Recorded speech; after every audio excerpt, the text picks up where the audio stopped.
Hey, what's up, good people? It's Larry Jones. Welcome back to Stock Up with Larry Jones. Go ahead and hit the like, subscribe, and notification bell if you are new to the page. I normally don't wear a hat, but I haven't seen my barber and I'm going to see him today. Just wanted to hit you off with this morning, just kind of like a morning rundown. Hey, at the end of this video, make sure you check out all of my links below. Let's just get right into some things that is going on this morning. It is just before opening bell, and Bitcoin, let's go straight to crypto and then we'll cover stocks, okay? So Bitcoin is down 38.44. The Dow is down. So it was fighting a little positive. Now it's a little negative. We're in this pattern where it is literally stair-stepping down. Right now, Dow is down 76 points. NASDAQ is down 132 points. S&P down 28 points. You get it. It's the same old, every day, down, down, down, down, just stair-stepping down. I just wanted to really just come on before this evening. I want you guys to join me back here this evening. I will be doing an update this evening. I will be doing my $5 a day challenge update this evening. And so you guys join me this evening. I just wanted to kind of help you during your day in investing. We know that Netflix had a sell off over $100 a share. It just tanked yesterday because of weak subscribership. I think that's overreaction. I think at these points, if you are in long term, now it could come down more. If you're looking to get some of FANG in your portfolio, now I would say to start dollar cost averaging into Netflix. I personally think that it was an overreach, and I think it's in a good buy range to start dollar cost averaging in, not fully getting it all. Someone asked about Solana. Solana right now, I am buying some Solana right now, dollar cost averaging, but I'm only buying, listen, I'm only buying a fifth of what I want to buy. So Solana right now is at 118. So I'm not buying a bunch because it could go even lower. And we'll discuss that this evening. I've been talking about the first Fed rate hike, right? The Fed will be talking on the 25th and 26th, okay, of this coming week, next week, should I say. And it could affect the market. Now, no one knows what the Fed is going to say. He may say something that we're not going to raise as much, or we're going to push back our rate hikes. Then the market will react positively. Then again, he could say we're going to raise rate hikes sooner than expected. That will tank the market. But the big catalyst I want you guys to look out for is the actual first rate hike, which right now we don't know. It's March right now. First it was April, now it's March. It could turn into February. So that is the key catalyst with that I'm personally looking for to start really buying dips in heavy.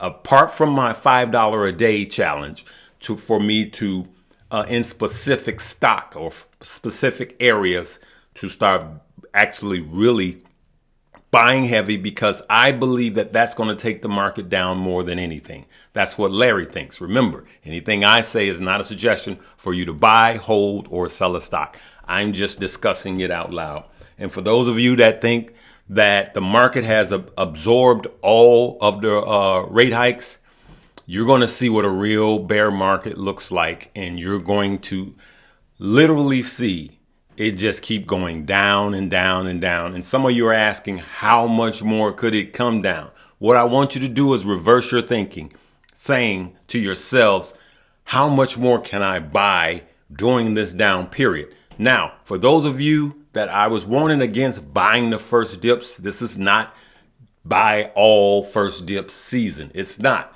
Literally, like I said, weeks to months is what you can expect heading into a bear market, and all during the bear market. You think it's up, it goes down, then it comes back up. Yeah, you think it's up, and it goes down. You think, and it comes back up halfway. You think it's up, it goes down, and it just keeps stair stepping down, down, down for months. Now, dollar cost average. But when you think it has hit a point where it can't get hit anymore, that's when you can start going in a little heavier. So when I say split your money up, I literally mean split it up into months. If it's as little as $25 a week, if that's all you have, $35 a week, if that's all you have to spend, then that's what you spend. That's how you dollar cost average. Okay? Oh, they're on commercials right now. We're going to see where things are at. So I just wanted to hit you guys where we're at this short. This is right at opening bell. As you can see, Bitcoin is still struggling. And for those of you that are asking about specific crypto, just look at the overall market.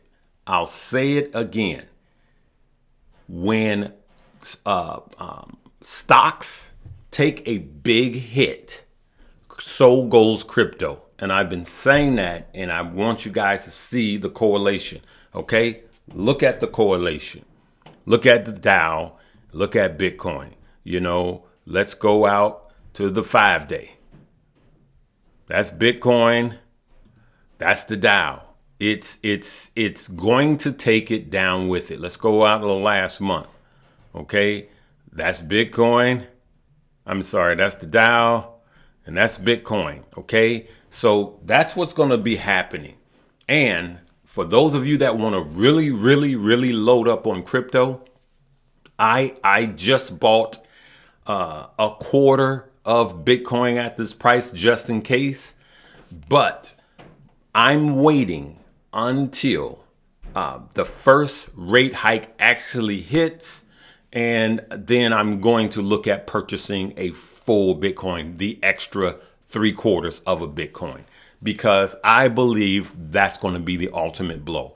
So why did you buy a quarter of a Bitcoin now? Because just in case, right?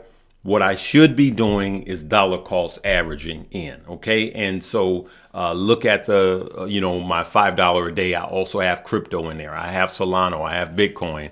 I have Ethereum. I have CRO. I have Mana in there also. As far as stock is concerned, it's so many stock out there that are beyond buy ranges from 2021. So if you look at 2021, you'll see a lot of stock right now that's below the buy range, right? But you have to understand, going into a bear market, that buy range gets lowered because as interest rates as interest rates go up, the valuation of these stocks go down. So always keep that in mind. Don't go off of your 2021 projections for buy signals. You have to lower them. If you were looking to buy a stock at $20, you may be looking at buying it at $15 now, just for an example. So we want to be careful, right? So I just want to hit you guys at opening bell. I apologize for the hat. But yeah, it's not good right now, good people. Hey, again, for those of you that have not liked this video, go ahead and hit a like. I just want to hit you off with a short one in the morning. And make sure you check out all the links below. That would be greatly appreciated. And we'll see you tonight. All right. We'll see you.